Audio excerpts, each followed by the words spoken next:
경제 현안을 보다 쉽게 풀어보는 경제 읽기 시간입니다. 오늘도 다양한 경제 이슈들 김대호 경제학 박사와 함께 짚어보겠습니다. 어서 오세요.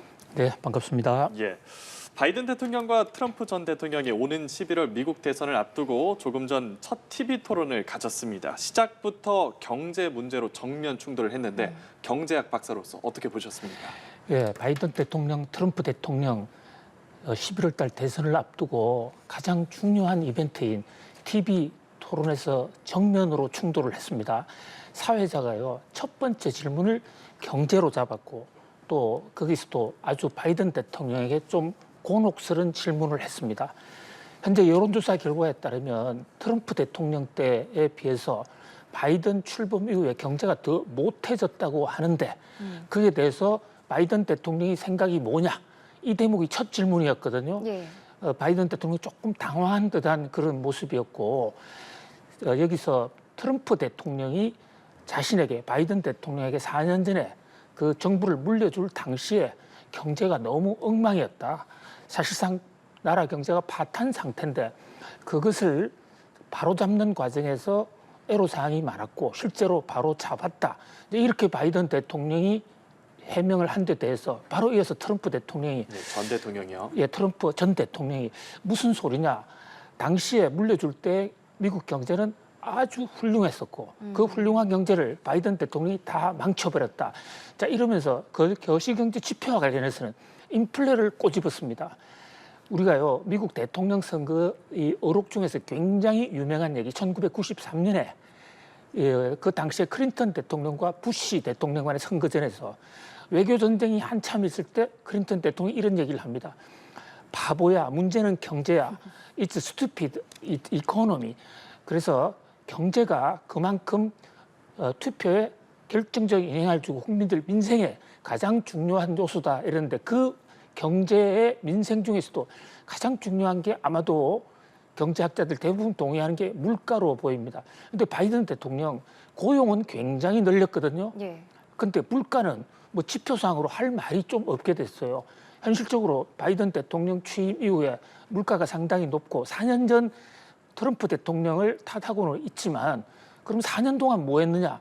그래서 자, 일단 이번에 바이든 대통령과 트럼프 대통령 토론, 여론조사 결과도 좀 나오는데 적어도 경제 문제 토론에서는 바이든 대통령이 조금 약세다 이렇게 평가할 수 있겠을 것 같습니다. 네, 이번 대선에서 이 둘은 서로 잘못했다고 탓을 하고 있는 상황인데 이 대선이 시작되기 전, 대선 TV 토론회가 열리기 전에 굉장히 민감한 시점이죠. 이때 노벨 경제학상을 받은 미국 경제학자들이 트럼프 전 대통령이 당선이 되면 미국 경제에 악영향을 줄 것이다. 세계 경제에 악영향을 줄 수 있다고 경고를 했거든요. 이건 어떤 이유 때문인 거예요? 네, 아주 흥미로운 대목을 지적해 주셨는데요. 노벨 경제학상 하면 최고의 상입니다. 사회과학 중에서는 유일한 경제학상이고요. 우리나라에서는 아쉽게도 건국 이후로 한 번도 경제학자들을 배출하지 못했어요. 그런데 미국은 노벨상을 받고 아직도 활동하는 경제학자들이 많이 있습니다. 그중에서 17명이에요. 무려 17명이 합동으로 공동 서한을 만들어서 트럼프 전 대통령이 재집권한다면 미국 경제가 굉장히 어려울 것이다. 특히 다시 한번 물가 폭등이 올 것이다. 이런 경고 등을 냈거든요.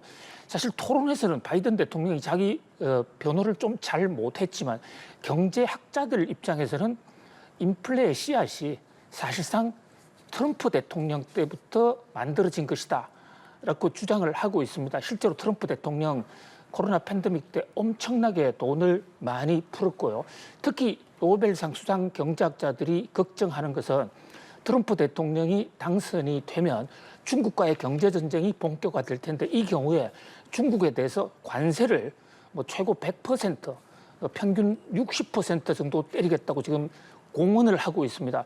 관세를 때린다는 얘기는 중국의 미국 수출을 막기 위한 것이긴 하지만 관세만큼 물가가 올라가기 때문에 미국 내에서는 물가 폭등이 일어날 것이고 그로 인해서 또 한 번 금리 인상이 오지 않겠냐. 경제학자들의 이런 우려. 자, 이런 대목은 바이든 대통령에게 상당히 힘을 실어줄 수도 있겠습니다만은 최종 판단은 미국 유권자들이 하는 것이니까 뭐 그럼에도 불구하고 경제학자들의 이 주장도 또 대선 선거전에서 상당히 그 하나의 변수가 되지 않겠냐 이런 생각을 해봅니다. 예. 미국 금융시장의 투자자들은 트럼프 전 대통령의 관세 정책이 인플레이션을 심화시킬 가능성에 대비를 하기 시작한 것으로 알려지거든요.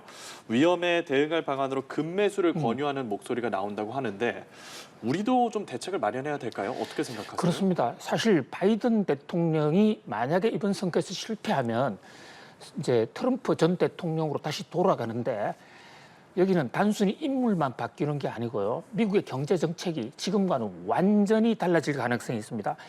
특히 4년 전에 트럼프와도 달라졌어요. 트럼프 전 대통령이 지금 선거 공약을 내세우는 걸 보면 특히 중국과의 관세 전쟁, 뭐 이것은 다 아는 바입니다만 한국과 관련해서는 인플레 감축법 IRA와 관련해서 우리나라 지금 배터리 또 전기차 미국에 진출한 그 공장에서 만들어낸 제품들에 대해서는 관세 혜택을 또 세금 혜택을 엄청나게 지금 주기로 했고 주고 있거든요. 예. 취임 당일 이걸 없애버리겠다는 겁니다. 그렇게 되면 우리나라의 전기차 배터리 날벼락을 맞을 수도 있습니다. 그뿐만이 아닙니다. 현재 바이든 대통령이 취해왔던 각종 정책, 이를테면 탄소 중립 정책이라든지 그밖에 환경 정책, 또 심지어는 뭐 안보와 관련된 경제 정책 이런 데에서도 180도 달라질 가능성이 있거든요. 그런 면에서 우리는 누가 당선될지 알 수는 없습니다만은 트럼프 당선에 대비해서 플랜 B, 플랜 C도 아주 세밀하게 지금 짜야 될. 지금 현재 여론조사 결과 두 사람의 지지율이 아주 팽팽하거든요. 예. 그런 면에서 트럼프 대통령의 당선에 적극적으로 대비하는 전략이 필요하다 이렇게 봅니다. 네, 이제 미국 대선에 본격적으로 불이 붙은 것 같은데 두 후보 중에 누가 될 것인지 또 그에 따른 경제에 미칠 파장까지 앞으로 길게 지켜보도록 하겠습니다. 자, 다음 주제로 넘어가 볼게요. 엔화 가치가 계속 떨어지고 있는데 엔달러 환율이 한때 161엔을 돌파했어요. 왜 이렇게 엔화가 약세한 거예요? 예, 일본 돈의 가치는 뚝뚝뚝 떨어지고 예. 달러의 가치는 아주 고공행진 계속 올라만 가고 있습니다. 한때 이 환율이 말이죠. 엔화와 달러의 환율이 뭐 110엔 이래까지 간 적인데 지금 어느 사이에 160엔. 그러니까 1달러를 바꾸려면 일본 돈 160엔을 지불을 해야 간신히 1달러를 바꾸는 그야말로 일본 엔화의 대폭락 시대다 이렇게 볼 수 있는데요.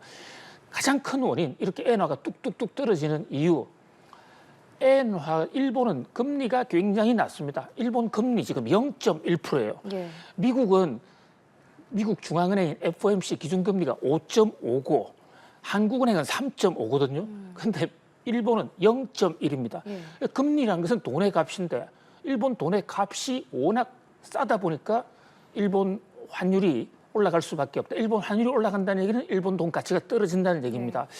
그런데 이게 이제 아주 이상현상으로 보이는 게 미국이 곧 금리 인하를 할 것이다라는 기대 우리도 여러 번 전화 드렸습니다만은 그래서 일각에서 우리나라의 많은 투자자들은 일본 엔화가 곧 오를 것이다 해서 일본 엔화를 사재기도 많이 했습니다. 그런데 미국은 지금 금리 인하 속도가 점점 늦어지고 있어요. 예상보다 훨씬 늦어지고 있는 상태인데 맞아요. 일본에서는 금리 인하 기대가 있었습니다만은 금리 인하 단행 시기가 또 늦어지고 있는 것입니다. 예. 이 어떤 두 나라의 금리 정책, 금융 정책 차이가 엔화 환율을 아주 급격히 올리는 엔 가치를 떨어뜨리는데요. 지금 161이지 않습니까? 37년 만에 지금 일본 돈이 가장 많이 떨어졌는데 사실은 일본 돈이 어디까지 환율이 갔냐면요. 1986년 초에 1달러당 250엔까지 간 적이 있거든요. 그래서 일각에서는 더 떨어질 수 있다. 이런 얘기도 나오는데 엔달러 환율 약세 얘기를 하고 있었는데 원달러 환율도 1,400원을 돌파할 수 있다는 우려가 커지고 있거든요. 어떻습니까? 맞습니다. 일본 엔화가 이렇게 급락해서 떨어지는 그러니까 환율이 급등하는 현상은 우리나라에도 영향을 줍니다. 실제로 우리나라 원화도 지금 가치가 떨어져서 거꾸로 얘기하면 환율이 지금 오르고 있는데요. 예. 마의 1달러당 1,400원 선. 그러니까 1,400원은 줘야만 1달러를 바꿀 수 있는 시대가 혹시 열릴 수도 있다. 그래서 지금 금융시장, 외환시장이 상당히 숨을 죽이고 있거든요. 네. 이 1,400원이라는 게 심리적 마지노선이기도 하지만 20여 년 전에 우리가 IMF 구제금융을 갔을 때 바로 1,400원이 넘어서면서 한국이 환율 외환 관리를 포기하고 IMF의 구제금융을 신청했던 그 선이기도 합니다. 물론 지금 그 당시 상황이 거시경제 여건이 지금하고 달라서 서로 1,400원이 되더라도 우리나라 외환 위기가 올 그런 정도는 절대 아닙니다. 그렇지만 심리적으로 1,400원이 좀 부담이 돼요. 자, 이게 가장 우리의 잘못도 아니고 보다 결정적으로는 미국의 금리 인상, 금리 인하 이게 어떻게 되느냐가 향방인데요. 오늘 밤에 이와 관련해서 중대한 발표가 하나 있습니다. 미국 노동부에서 PCE라는 물가지수를 발표하는데요. 이게 미국 연준이 금리 정책을 할 때 가장 중요하게 기초로 삼는 것이거든요. 이게 예상보다도 물가가 좀 잡힌 것으로 나타난다. 그러면 미국이 금리 인하를 빨리 할 수가 있게 되고 그러면 우리 환율도 안정이 될 겁니다. 다시 1,380원, 1,370원대로 갈 수 있어요. 그러나 반대로 PCE 물가가 예상보다 더 높다 해서 미국이 금리 인하 당분간 안 하겠다 이렇게 되면 1,400원을 뚫을 수도 있습니다. 그런 만큼 지금 전 세계가 지켜보고 있는 거 마찬가지로 미국의 금리 인하 시기 또 그 요건이 되는 미국의 물가 수준 이 대목을 좀 같이 지켜볼 필요가 있겠습니다. 네, 알겠습니다.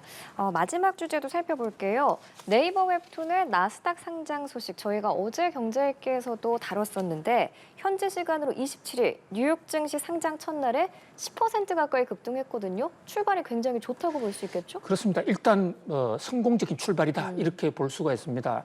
잘 아시는 대로 이 네이버 웹툰은 한국의 IT 기술, 네이버가 갖고 있는 IT 기술과 문화예술한 이 코리아 칼처와 한국 예술이 합작한 어떤 문화와 산업의 합작품이다. 이렇게 볼 수가 있거든요. 사실 미국 정권 시장에 상장하기가 그렇게 쉽지가 않습니다. 예. 미국 투자자들한테 인기를 끌어야 되는데 정말 다행으로 첫날 많은 투자자들이 한국의 이 네이버 웹툰 사자 이렇게 지금 많이 주문이 쇄도했거든요. 예. 그러니까 우리나라의 IT와 예술 합작품이 국제사회에서도 통할 수 있다라는 것을 보여주는 한 사례다. 자, 문제는 앞으로 이것을 어떻게 잘 갖고 가느냐 하는 것이 네이버는 물론이고 우리 국민들의 같이 져야 될 과제가 아닐까 이런 생각을 해봅니다. 예. 네이버 웹툰 측이 앞으로 AI 기술 투자와 IP 2차 사업 확장에 박차를 가할 전망이라고 하는데요. 시장 영향력은 어떻게 보세요? 그렇습니다. 지금 사실 네이버는 국제 IT 시장에서 선발주자고 굉장히 강자입니다. 그런데 최근에 미국에서 오픈 AI 등이 생성형 AI를 좀 먼저 하면서 조금 뒤진 감은 있지만 그러나 네이버도 지금 한국형 생성형 AI를 뒤이어 출시를 했거든요. 네. 그래서 이 만화 부분은 앞으로 미래의 어떤 먹거리로 굉장히 잠재 수요층이 넓은데 여기에 AI가 가세된다면 폭발적인 시너지가 나올 수 있습니다. 이를테면요, 애플 같은 경우에 한때 위기 상황으로 갔는데 스티브 잡스가 픽샤라는 회사, 만화 회사를 가져오면서 애플과 시너지를 내서 오늘날의 세계 1위 회사를 만들었거든요. 네. 그런 면에서 네이버의 AI 기술과 만화의 어떤 시너지 효과 기대해 볼 대목이라고 할 수 있겠습니다. 네, 알겠습니다. 오늘 경제읽기 김대호 경제학 박사와 함께했습니다. 고맙습니다. 고맙습니다.